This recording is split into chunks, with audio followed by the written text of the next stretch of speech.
War is the continuation of politics by other means, and nowhere is this more evident than in Turkey's involvement in the Syrian battlespace. Although policymakers in Ankara have genuine interests in Syria and see the ongoing fight as an exercise of geopolitics, the stakes are even higher for the Turkish president. For Erdogan, Syria is also about political survival, as it defines his endgame. I'm your host Shirvan and welcome to Caspian Report. As often happens, our content gets blocked in some countries. NordVPN allows you to bypass such firewalls by hiding your IP, so if you're traveling internationally or if your government likes to censor the internet, try NordVPN to secure your privacy and connection. Just go to nordvpn.com/CaspianReport to get a 70% off the 3-year plan and use the promo code CaspianReport to get an extra month free. In the spring of 2011, when Syrians first took to the streets to protest against the rule of President al-Assad, Erdogan was busy introducing religious substance in the national educational curriculum of Turkey. The secular opposition had just turned to infighting, and Erdogan's ruling party, the AKP, was riding a wave of populism that seemed unstoppable. Be that as it may, when Syrian refugees arrived in the thousands on Turkish soil, Erdogan's domestic plans were disturbed. Slowly but assuredly, as the number of Syrian refugees in Turkey increased by the hundreds of thousands, Ankara was being drawn into the affairs of Damascus. By the time the number of Syrian refugees in Turkey eclipsed 1 million, Erdogan's attitude towards al-Assad had changed dramatically. The Turkish government began arming, training and funding opposition forces doing battle against the al-Assad government. Soon enough, Turkey became a haven for the Syrian opposition, as well as a conduit from where foreign jihadists made their way into Syria. When the jihadist forces gained a foothold in Syria and Iraq, the flow of refugees inflated. Millions of Syrians fled to Turkey, and the state was forced to construct vast camps with all the logistics to host the new arrivals. Turkey doesn't get the credit it deserves when it comes to the Syrian refugees, but the country has taken in more refugees than any other nation, more than the entire Arab world combined, and more than all of the European Union. Erdogan convinced the Turkish public that accepting refugees was an act of morality, compassion, and solidarity. The narrative worked, and political opposition to the influx of refugees remained mute. But since day one, there was an inescapable truth to this equation. Turkey could not host the Syrian refugees indefinitely. The 2014 presidential election was a rude awakening for Erdogan. He managed to win at least 51% of the vote, enough to get re-elected, but he had lost the confidence of voters from the southeast of Turkey, which was predominantly Kurdish.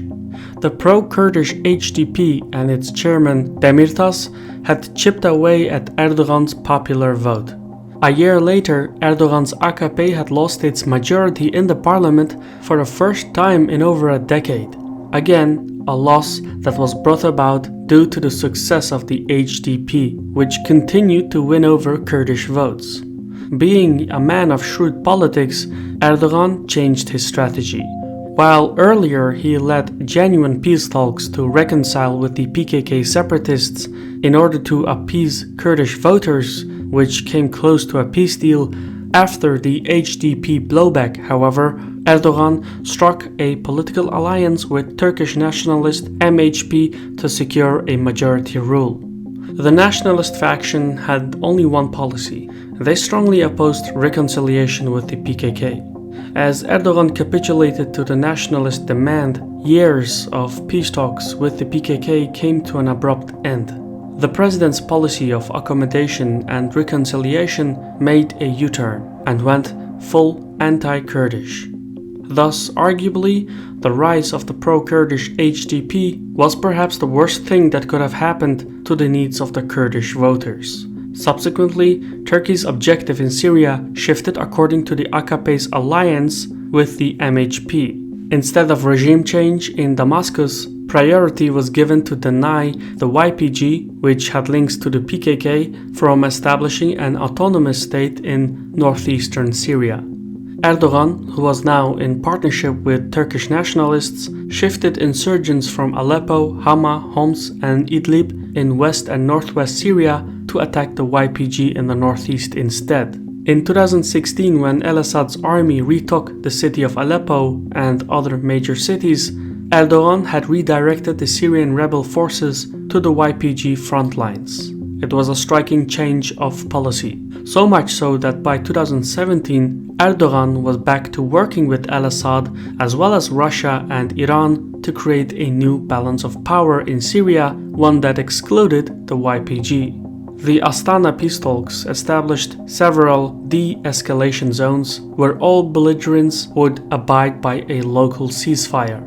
However, in practice, with the blessing and backing of Putin, al-Assad frequently violated the truce and made small but numerous military gains. Meanwhile, Turkey launched its own military incursion into the YPG-controlled Afrin area, while the Russians, Syrians, and Iranians looked the other way.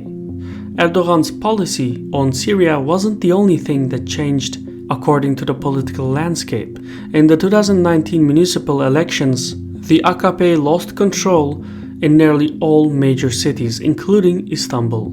2 decades ago, Erdogan had acted as the mayor of Istanbul. Now he could not even muster the popular vote over the city he once governed. The 2019 municipal election was a significant blow to Erdogan, and perhaps the weakest point in his political profession in over 25 years. Part of the AKP's failure was rooted in the lira's currency crisis, which was brought on by bad loans. The other part was due to the growing public discontent with the presence of 3.6 million Syrian refugees on Turkish soil. Being pious and acting with a moral compass is easier in times of abundance, but when faced with an economic crisis, people tend to blame the unfamiliar for their grievances.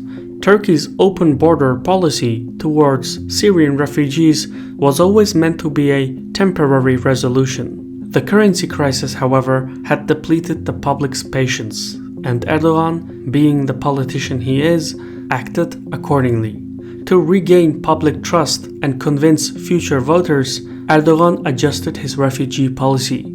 Turkish security agencies set up a hotline to gather information on illegal immigrants, while law enforcement services stepped up house searches and the detention of illegal Syrian refugees, with the goal being to relocate the refugees out of the major cities. Much like his U-turn on Kurdish policy, Erdogan's agenda shifted according to the new political tides. He no longer portrays himself as a patron of the pious, but as a nationalist who wants the Syrian refugees to go back to their broken homes. The trouble, and this is something they learned in Europe as well, is that refugees have inalienable rights according to international law. One cannot merely resettle millions of refugees back into a war zone. The Turkish solution for this conundrum is to carve out a large enough buffer space along Syria's border with Turkey. The envisioned safe zone would sit east of the Euphrates River and measure at a length of about 370 kilometers and a depth of 32 kilometers. An area large enough to host at least 2 million refugees and thereby rid Erdogan of a political liability that are the Syrian refugees. The Turkish plan includes the construction of some 200,000 homes, as well as institutions for security, education, healthcare, religion, and recreation. All of it would be internationally funded, but the construction projects would be licensed to Turkish firms, which would provide the Turkish GDP growth rate with some serious points. The overall plan kills 2 birds with 1 stone. It settles the refugee question while reanimating the economy. The ruling party in Ankara hopes that this will win back the popular vote. In a Turkey that is cash-strapped and where anti-Arab sentiment is rising, the government feels the pressure to illustrate to its public that it is not prioritizing foreign refugees over its own citizens. Thus, despite all the flaws Erdogan's plan withholds, and despite the lack of funding, the president is pushing the agenda regardless. The irony is that Washington and Brussels are now criticizing Ankara's harsh attitude towards Syrian refugees, while they themselves have essentially locked their borders. Erdogan, who is increasingly isolated by his former allies, has been left to deal with the brunt of the refugee dilemma on his own. In response to this damned if you do, damned if you don't narrative, the Turkish president recently stated that he would open the gates and ignite a new refugee crisis in Europe if no aid is given to Turkey. The tense political standoff illustrates just how far their relations have depreciated. All in all, Turkey's endgame in Syria has shifted over the years according to the domestic political needs of the Ankara government. From bolstering religious credentials at home and the overthrow of al-Assad to denying the YPG a state and the resettling of millions of refugees. The Turkish involvement in Syria is perhaps a textbook case of how war and politics complement one another. I've been your host Shirvan from Caspian Report. Credit goes to our gracious community on Patreon for giving us the means to produce content like this. If you want to learn more, visit the links in the description. Thank you for watching, and sağ ol.